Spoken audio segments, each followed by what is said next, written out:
Reading with your kids.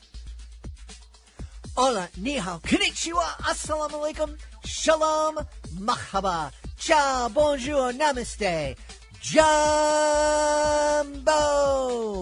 Bienvenidos. Hey, my name is Jedley. Welcome to Reading with Your Kids. We are coming to you from the beautiful, wonderful, historical neighborhood of Reedville, located in the southwest corner of Boston, Massachusetts. We are so very honored and absolutely delighted that you are joining us in our mission to help all families grow closer through reading. We do that by sharing fun, thoughtful, and thought-provoking conversations with fascinating people who just happen to be writing books for kids of all ages. You can join us in our mission by telling all of your family and friends about the show and letting them know that they can hear us on the WREB AM/FM 24/7 radio network, and they can find us on the iHeartRadio app, on Spotify, Apple Podcasts, Good Pods, Amazon Music, Podcast Addict, CastBox, Player FM, wherever you find your favorite shows. Two amazing guests for you today. Later on in the show, we'll be meeting Katy Rose. She is celebrating Miss Prim Goes Wild. But first, we are excited to welcome Tim Wright back to the studios to celebrate the adventures of Toby Baxter, I Heart River Home, book number 4 in his fantastic middle grade series. Hey families, would you like to share a miracle with your kids? At the Wolf Conservation Center, hope was fading. The endangered Mexican wolves dreamed of a pup, but none had come. Until one tiny miracle changed everything. Meet Trumpet, a real-life wolf pup whose incredible birth brought joy, hope, and a lesson in conservation. Trumpet the Miracle Wolf, written by Leocadia George, is a heartwarming true story that will inspire your whole family. Teach your kids the power of hope, love, and protecting endangered species. Get your copy today and join the wild adventure. This episode of Reading with Your Kids is brought to you by We're Going to the Dinosaur Forest, written by Marie Nichols. Marie Nichols was recently on my Connecticut Book Festival's podcast, and what a delightful woman. One of the things she said really struck home with me. She said, parents nurture with care, siblings are taught to share, but grandparents embrace the dares. We're Going to the Dinosaur Forest is a colorful, fun-filled book where this grandmother dares to embark on a wild journey with her grandson into the dinosaur forest. It's available on Amazon. It's also available on bookshop.org. You and your kids and you and your grandkids are going to love this book. It's We're Going to the Dinosaur Forest, written by Marie Nichols. My friends, I am so excited. Joining us once again from his home in Arizona, our guest is here today to celebrate the adventures of Toby Baxter. I Heart River Home is book 4 in the Adventures of Toby Baxter series, and it is a certified great read. Please welcome back to the show, Tim Wright. Hey, Tim, how are you? Hey, Jed. It's so good to be back with you. Thank you for having me. I feel honored that I've kind of feel like I've been on this adventure with you. You have been. Came to the show around 5 years ago to celebrate the first Toby Baxter book, and every single one of them our certified great read panel just love. Well, thank you. Thank you. And I've been so appreciative. There aren't many people doing what you're doing, of making books for kids, middle school readers, available to the general public. So thanks so much for just having me on and talking about great books together. Well, I'm really happy to have you on. I think this certainly has been a calling, a labor of love. I didn't set out. In fact, I've said on the show before, back in 2017, I had a bunch of experts tell me I should do a podcast about this other topic, and I was all set to hit the button and make it happen. But I thought, well, let me say a prayer just to make sure. And I got a feeling really strong that I needed to go in a different direction, and this was the one I was being called to, and I'm really thankful. We are too. Thank you. Awesome. So tell us about book 4. This is a little bit different. Toby is kind of challenged in a different way, in a way that a lot of middle grade kids challenged. Yeah, so just to give people some context, Toby is a kid who lives in Minneapolis, and in book one, he is called through his closet to a place called Riverhome, and he is called to fight alongside the River Elves against their arch nemesis, and that's the trolls. And in each book, Toby is introduced to a new character quality because he's on this heroic journey.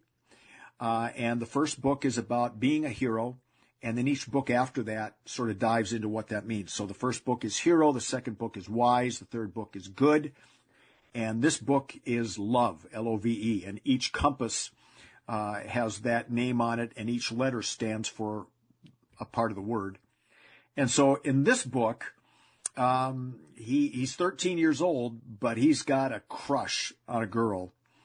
And right before his eyes, this girl he's got a crush on is taken into Riverhome. And he goes on a quest to try to find her. And in the process, has to grapple with romance, has to grapple with love in all of its forms, family love, love of friends, love of a girl, and even love of enemy. And through the whole process, he is learning what it means to be a man in the making who is learning how to love the world in healthy ways. Yeah. Before we dive more into those other aspects, you said something I think made my ears perk up. Love of enemy. Yeah. Tell me about that.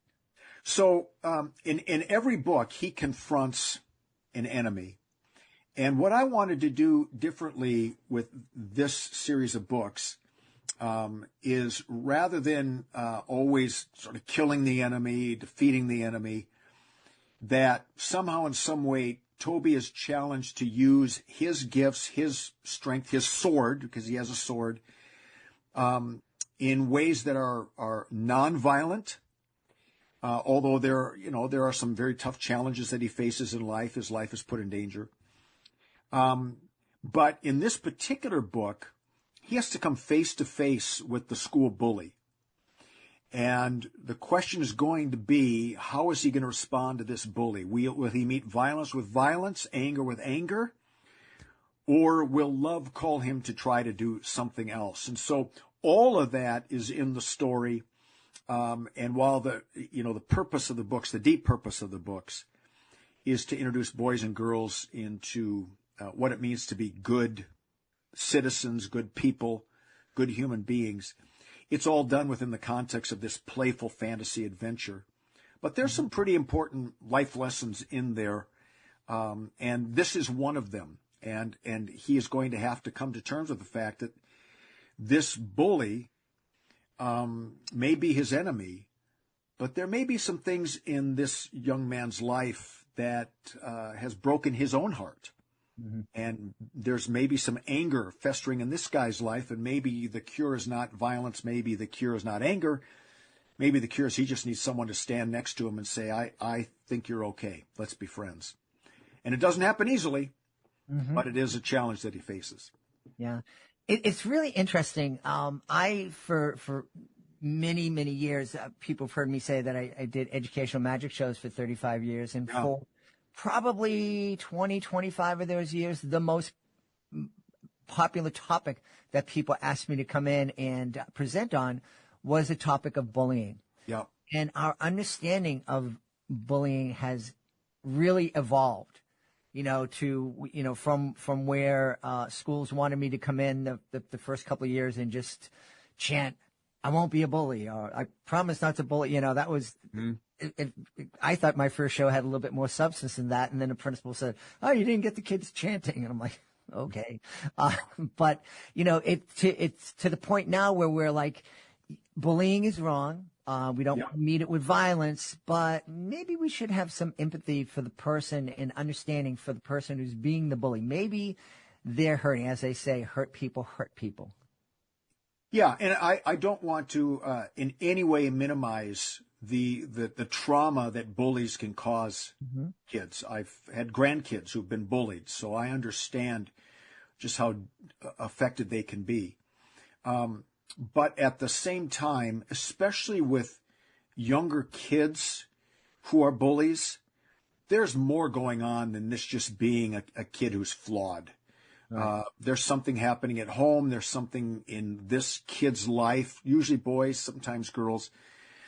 In this particular series, I want to have Toby try to look beyond the immediate to maybe what is happening, and for Toby to realize he's got his own stuff in his life, and so in kind of a humorous and yet moving way, Toby does have to come face to face with this kid in his life, and I don't want to give any spoiler alerts away, but he's wrestling with that, and he's wrestling with these feelings he's got for Rainey, his girlfriend, and he's also wrestling with just how sometimes gross and icky romance can be when he sees his mom and dad hugging and kissing. So all of that's in there. Tell me, when you were writing this book, and especially writing about Toby and Rainey and the feelings they had for each other, was it hard or uncomfortable to think back all those many decades ago when you and I were 13 years old and how we were feeling at that time? It was actually quite joyful to put myself back into that and try to reimagine, what it was like dealing with all of those things. And so I can vividly remember, the first time I sort of had a crush on a girl. I was in junior high. She hardly knew I existed. And I just made the mistake of telling my friend, I think I like this girl. So he blabbed it all around the school, and that romance ended before it even began because I was just so embarrassed. Uh-huh. And then, my journey, which isn't a lot, of the girls that I dated, I didn't date a lot because I was a pretty shy kid. Uh-huh. So just remembering all of those feelings, it's maybe more for boys and girls, but it could be the same. Just kind of that stuff, when your parents kiss or they talk about their romance, and it just, you love to hear it, but it's still sort of creepy, to think that your mom and dad kissed and dated and all that other stuff. So I really had a lot of fun with this story. It was in a little different vein from the other books, just because it was dealing with love and all the emotions that come with it. So I hope that as parents read it with their kids, that they will enjoy sort of looking back on their own dating lives and say, I resonate with that. Yeah. Well, we love the fact that a good middle grade novel, when it's read out loud as a family or co-read, parent and child, read the book together and then talk about it.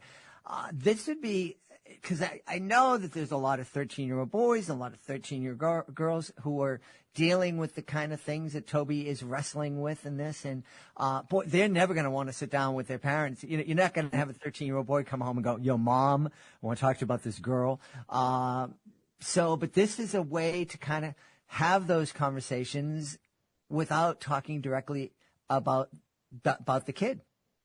Yes, I agree with that, and to do it in a fun way. It's a good adventure story. It moves quickly. It gets boys and girls reading, which is really important. Off of their screens a bit. But you're right. I always sort of hope that each book will stimulate some kinds of conversations with parents and even if it's, if parents are still married to each other, to sit down and read the book together and say, hey, I don't know if we told you this, but this is how we met. Uh-huh. And, or for dad to say, man, when I was your age and my first crush and my heart broke because she didn't know I was alive or I was too scared to talk to her. You're right. It can really stimulate really some memories for parents that they can then share with their kids. Yeah. Yeah. I love it. Is this a book? Can a family who just discovers book 4, can they sit down and read book 4 and understand it, or do they have to go back and start at book 1? Well, it's always in a series. It's always better to go back to the beginning because you see the growth of the character. Mm-hmm. But I do have a number of people who have reviewed the book who didn't read the first 3. Uh-huh. And basically their comment is, because I do have a a little grid in the front of the book with all the characters, so they at least know who the characters are. But most people who've read the book that didn't read books 1, 2, and 3 will say, I was able to get into it quickly, but I'm going to go back now and read the first 3 because I want to see the arc of Toby, how he got there, who these people are, how they're coming to be. It's the same with, say, Harry Potter, right? You want to read books 1, 2, 3, and 4 to get to 5, 6, and 7, and 8, 9, and 10, or whatever the number was in the end. But I would say, yes, you could start with book 4. You're probably going to want to go back and read 1, 2, and 3. Yeah.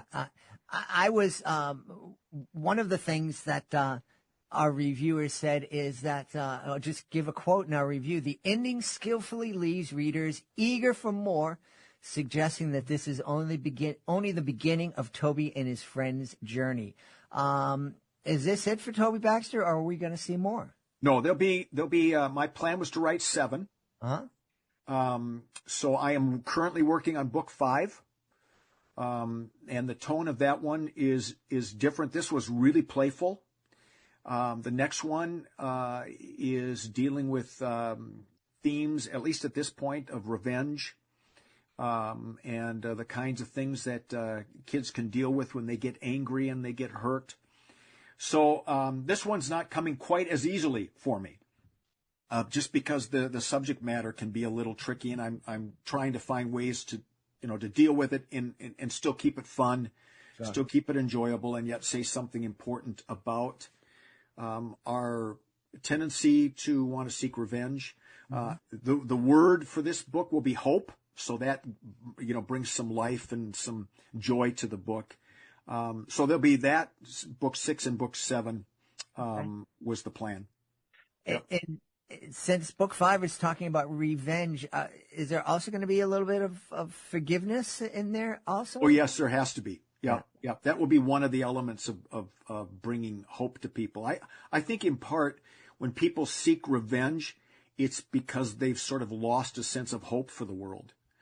And so their anger blocks out joy. It blocks out possibility. I'm thinking right now, I've been doing a little playing with algorithm and making algorithm a character. Oh, okay. Because algorithms tend to take us into anger and into revenge. That's where social media finds its energy, is algorithms that stimulate our anger and the lizard part of our brain, so to speak. So we'll see. I have started the book several times. I know where I'm going. I'm just trying to figure out how to get to where I need to go so it all makes sense. So the process is a little more difficult. The first 4 books just flowed out of me. This one's really causing me to think a little bit, which is okay. I need the creativity and the stimulation. Will we see Rainey in future chapters? Yes. Rainey's in book 5. And at this point, she's going to play a role in book 6. And then, because she'll be in book 6, I'm thinking ahead, I think she'll probably be in book 7 somewhere. Yeah. We've gotten to know each other a lot over the years, and one of the things I know about you is that you've been a teacher and teaching folks in many ways about these subjects of forgiveness and love and hope and courage. But this is a very different way that you're teaching, and probably to a different audience. How do you enjoy teaching and in this way? Yeah, so I've been a Lutheran pastor for 41 years, and as I mentioned to you off air, I'm retiring in a couple weeks from that for 41 years. But I do think that there are certain things that all faiths, and I'll just say the particular faith I'm part of, have to say to folks that can be universal. And themes of forgiveness and love and grace and hope, those are all universal themes. And to put it into story form that makes it accessible to a wider audience. They're not religious books by any stretch of the imagination, but certainly, I can't write and not pull from my own life story. Sure. And it goes along with the work that I've been doing really for almost 20 years with Dr. Michael Gurian, where the two of us have been doing work in terms of, it's really built on Michael's work. Michael is a guy who uses brain science research to help parents and educators better understand how boys and girls learn. He does a lot of work with rites of passage, and so these books are based on that kind of work. And so it sort of brings together many of my passions. One of my passions is to get middle schoolers to read books and enjoy reading. One of my passions is to just immerse people in great stories that are fun and engaging and maybe learn a little bit. And if at all possible, to bring some joy and some life into hope and some hope to people, especially, right now in a social media world, a highly politicized world. Things do make us a little bit more agitated than we need to be. They really do. And the thing that scares me is that these feelings blind us. Yep. On both sides of the political spectrum. Yep. And the people at the far ends of the spectrums, when you hear them talking again, I'm either on the left or the right, and you hear them talk, and you're thinking, what world are you in? That's not the world I'm no, that's not what happened. Yeah. Well, yes, all of that is so interesting. And, of course, one of the ways to break out of our silos is to do some expansive reading, not just sound bites. I have a good friend who said, "You'll never go thirsty if you're willing to drink from strange wells." And I think that's such a great quote. And so I sort of intentionally try to read things that stretch my worldview. I want to make sure that I'm not stuck. There are certain things that I believe, and I believe them passionately, but I want them to be a foundation, not the whole house. I want to be able to breathe and have the windows open, and I think you get that more through reading all kinds of books. Sure. Books like this that are, just stimulate the imagination, philosophy books, whatever it might be, and just to teach our kids the joy of reading and the love of reading, and to read long form articles, to read books, because that's where life is shaped. Sound bites make us angry. Books, long form, they open us up to curiosity, imagination, and to knowledge. That's why one of the reasons I love doing this podcast is that we're able to, I don't do 3-hour marathons like Joe Rogan and some of the other podcasters out there, but I love to be able to sit down and have a good 20, 25, 30-minute conversation with somebody about their book and about the way they hope their book hits the world and shapes the world. Yeah, and that's why what you do is so important, because we just don't have enough. We have a lot of podcasts, and I'm on a couple of them myself, where we give a lot of information, but to be able to introduce people to other forms of information, there's not a lot of that available, especially for kids' books. And it's, and the middle school books sales have been in decline for the last couple of years. Oh my goodness. When I was talking to somebody, and she said, "Well, it's a tough market to break into." I said, yeah, it is. And it's not because they don't love to read, but boy, there's so much vying for their attention right now. And educators are concerned about it. Language development is dependent on kids reading, curiosity, critical thinking. All of this is dependent on reading, not iPads. Right. And so, you sort of hit on it earlier.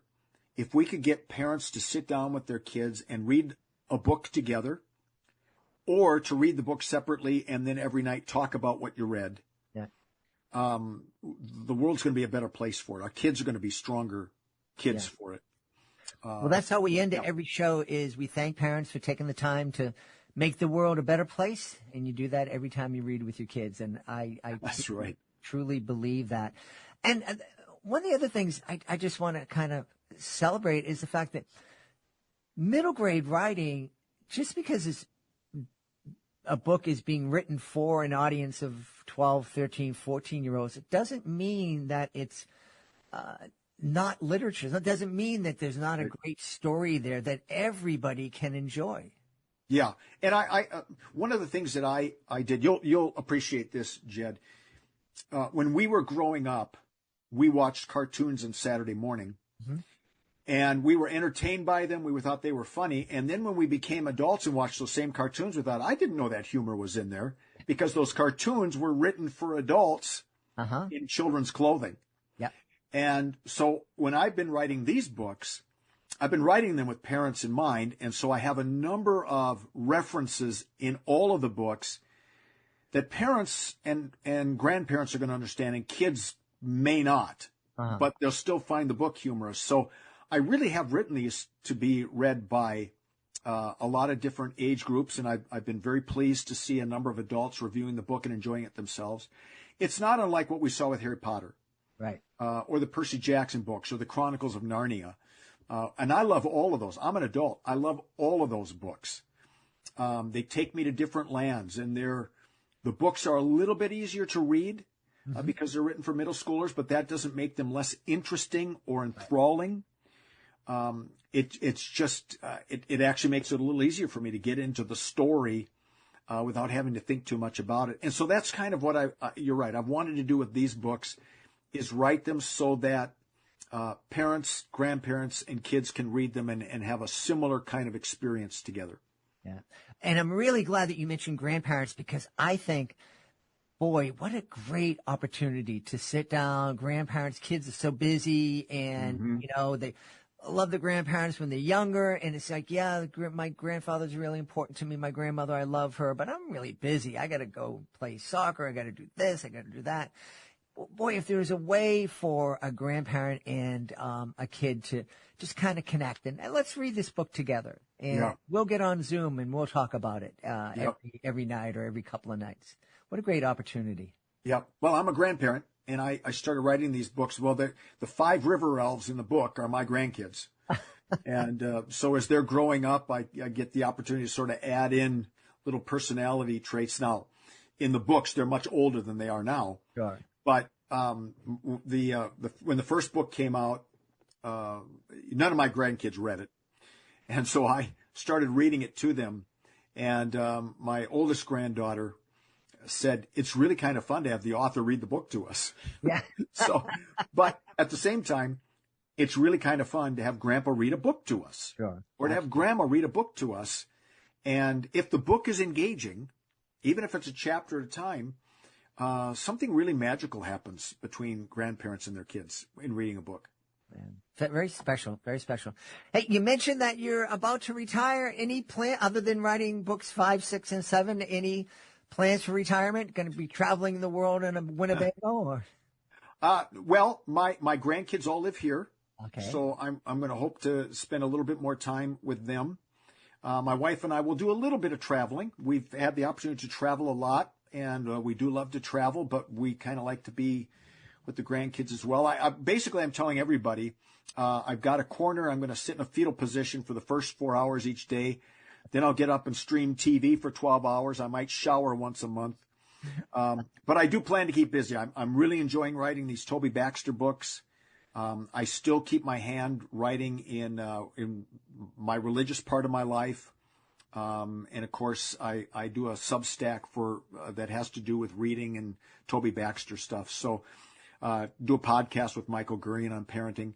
So I'll keep busy and doing some writing. And I have a hunch there'll probably be some new things that come along as I let go of some of my older the things that I used to do and move into some new things. So yeah, great. It's going to be an interesting time. I haven't thought a lot. I've only been working part-time for the last year to get myself ready. And I keep pretty busy with my writing. And I love to get out, exercise, and do all those things. And but I'm sure there are some surprises ahead for me in these next few years. Well, I'm really excited to hear about some of those surprises when you come back on the show to celebrate Book 5. Thank you. And we will be doing that. You can count on it. All right. Tell everybody, please, where they can go to find out more about Toby Baxter and find out more about Tim Wright. Yes, so The Adventures of Toby Baxter, books 1, 2, 3, and 4 are on Amazon. Or you can go to timwrightbooks.com, timwrightbooks.com. And there's a place where they can sign up to get a free email. They can subscribe if they want. They'll get some free books. But there's an email comes out every week. And I write about things like why reading is important. I'll write about boys and girls and the things that they're going through in life right now. And just the things that I'm thinking about. It's not a religious Substack. It's for everybody. But if they go to timwrightbooks.com, they can subscribe to that, and then they get the first notice of when the new Toby Baxter books come out. But they are all available on Amazon. And we want to encourage folks out there. Of course, if you can go to your local independent bookstore and ask them to order for you. But Yes. I think Toby Baxter belongs in a public library. So Thank you. why don't you go to your local public library and request that they carry the book on their shelf? Yes, that'd be very nice. Thank you. We've had a great time speaking to the author of The Adventures of Toby Baxter, I Heart River Home. It is book number 4 in the series, and it is a Reading with Your Kids certified great read. Hey, Tim, thanks so much for being back with us. Jed, thank you so much. Always a delight.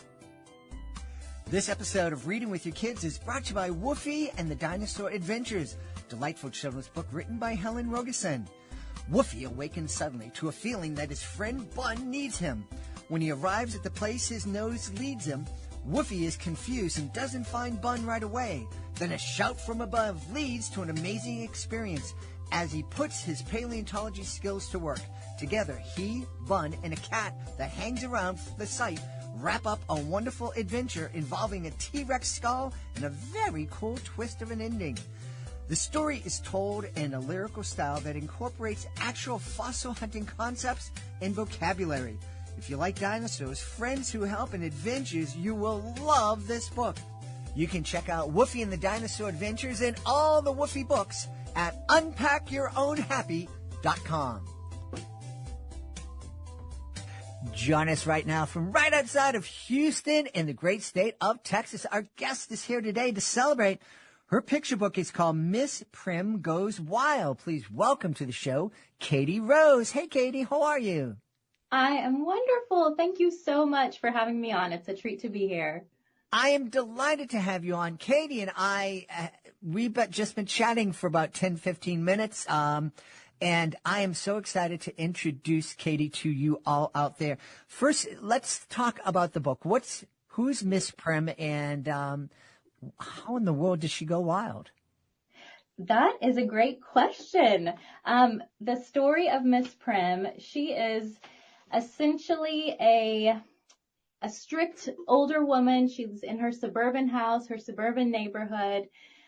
She meticulously keeps her yard. She keeps everything perfectly even and level. There's no nonsense anywhere. She's not even a fan of flowers or birds or anything like that. And through a series of events, she is injured. She finds herself stuck in bed for weeks.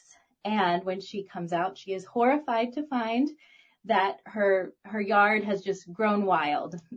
There's weeds and wildflowers and birds and bees and all kinds of things. So as she barges outside with her scissors and her shears and her broom, we watch as she is slowly but surely captivated by the wild elements of nature, the birds and the ants and the flowers. And we begin to see her healing journey in her own heart and mind and even her body. And we also begin to see the way that she is connected with the neighborhood children who were once scared of her. And now she's inviting them in to enjoy the beauty and wonder of nature. How did you know to write about my childhood neighbor, Mrs. Mealy? Wow. That's you awesome. are describing her to the T. We grew here in Boston. We have these things called 3-deckers, which are 3-family homes. But Yes. she lived in the single-family home that had a meticulously kept lawn and rose bushes and everything. And if we're playing ball and the ball goes into her yard, it's like, oh well, gotta get another ball. We're not gonna go in that yard.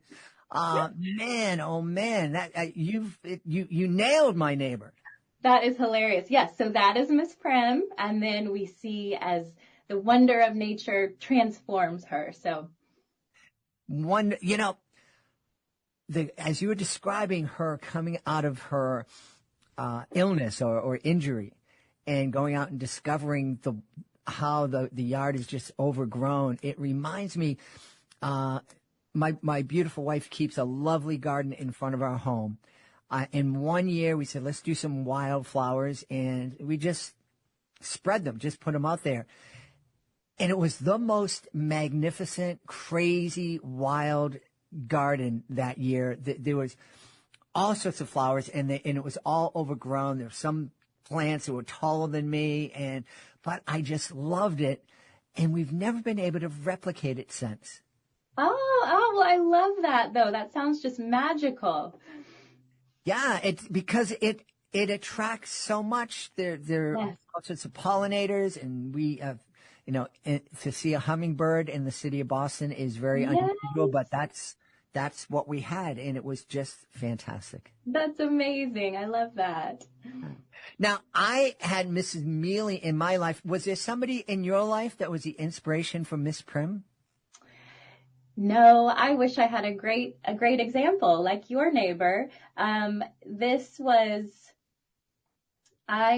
No, I didn't. She just it was kind of the concept that came first. Uh-huh. And then, as my children and I were kind of playing back and forth with some ideas, this idea slowly evolved, and we grew to really like who she was and who she was becoming.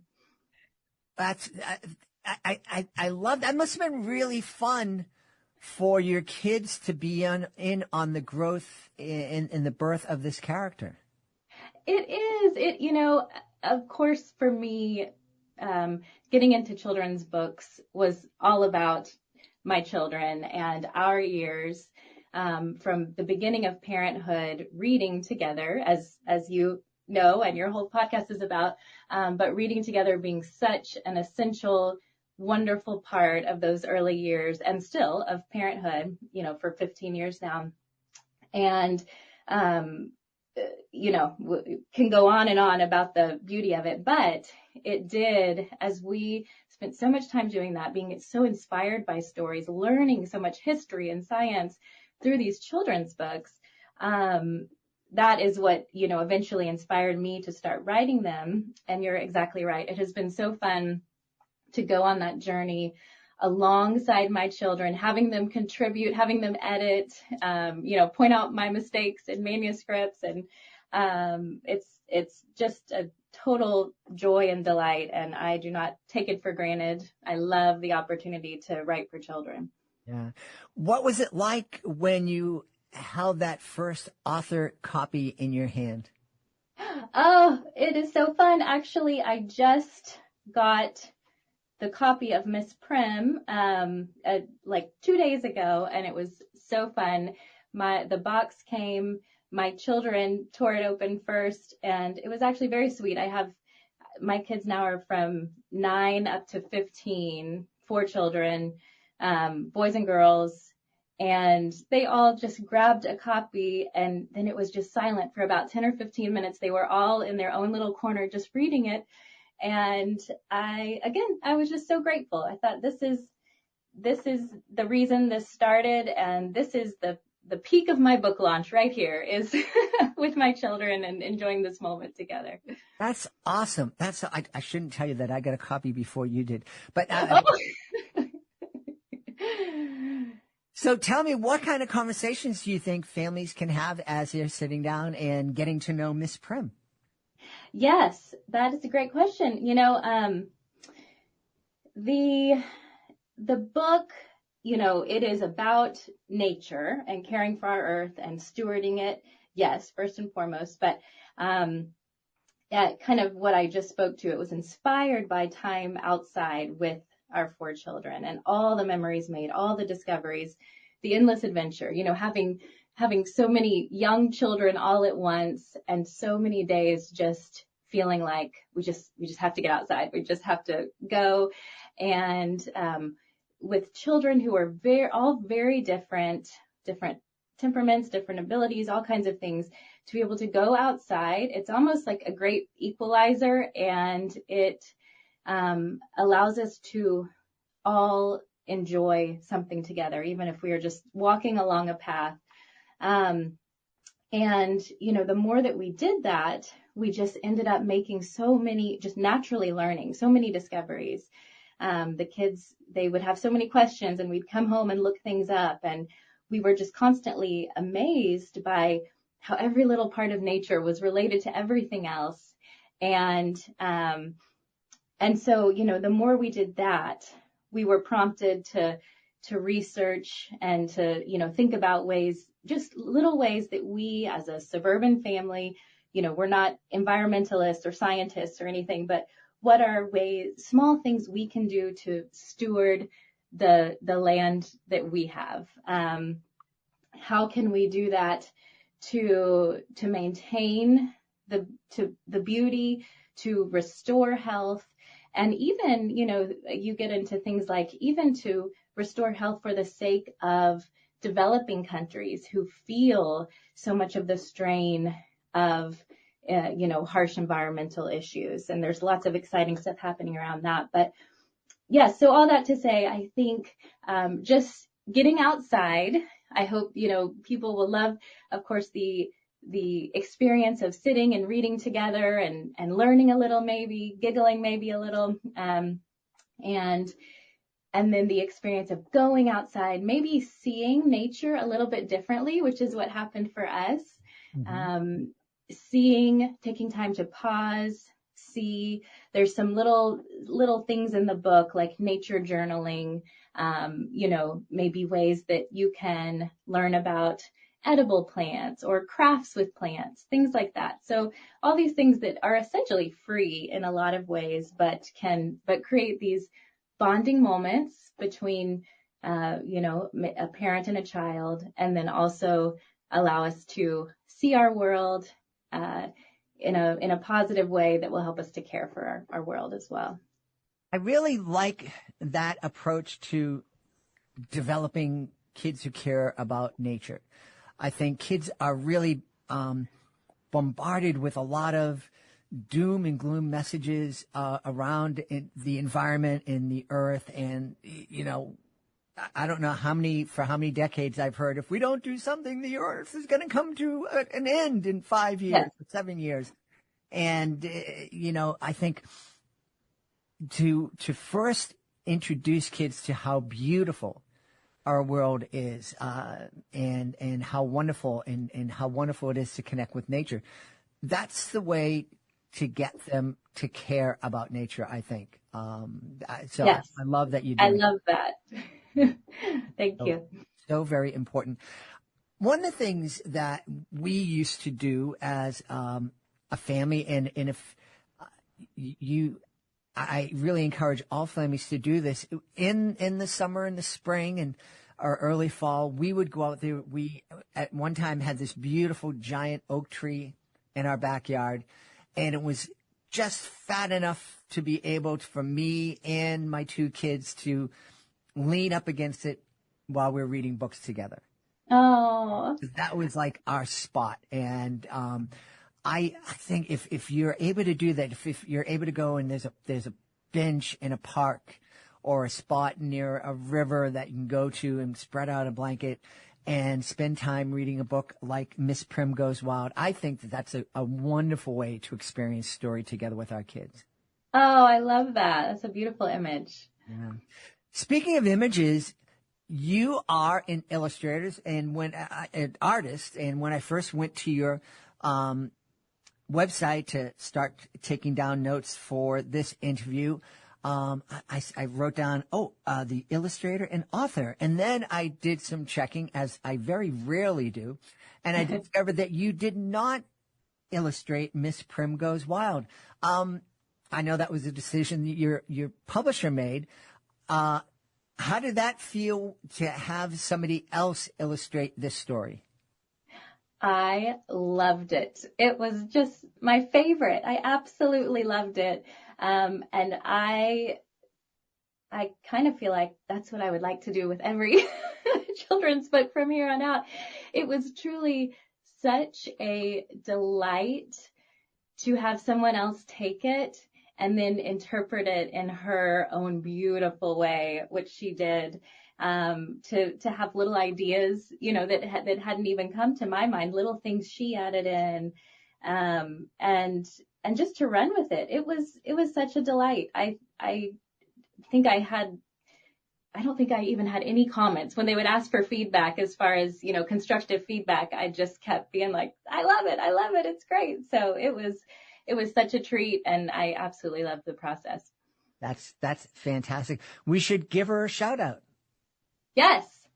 Ty. And she is an incredible illustrator. She has done a ton. And she's just amazing. That's wonderful. Tell me, one of the things that I love about you, getting to know you, is not only are you an author and you're an illustrator, you're also a mom. And in my eyes, you're a hero. Your family is heroic because you're one of those wonderful families that have opened your home up to kids in the foster care system. And I think that is such a blessing. And I know you're going to tell me, but it's a blessing to me. And I do understand that and appreciate that.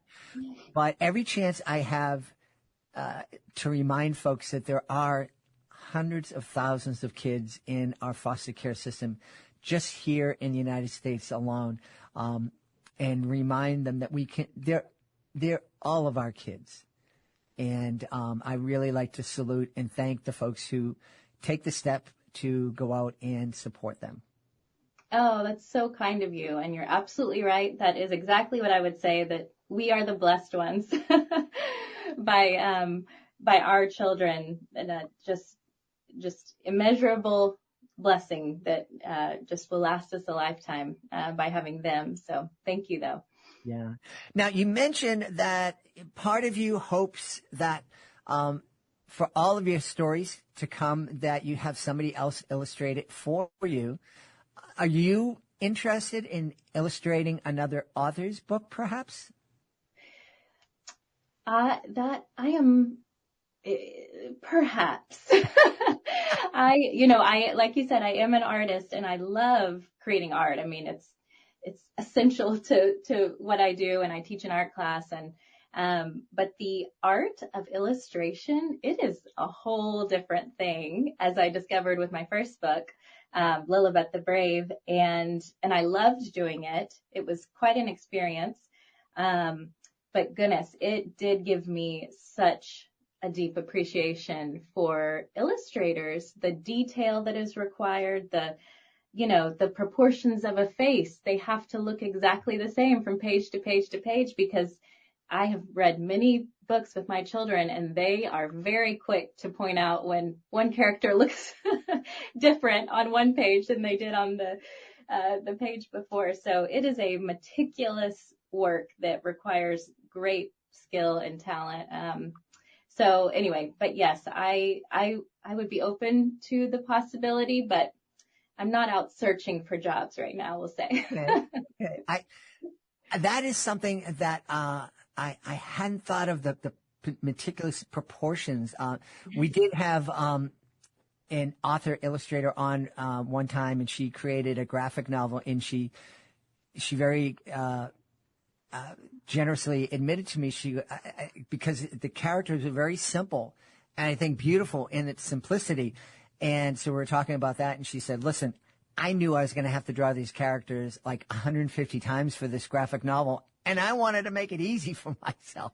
Yes, exactly. Yes. You want, on one hand, this gorgeous book with detail and all this, but then once you start to realize what that requires, man, it is.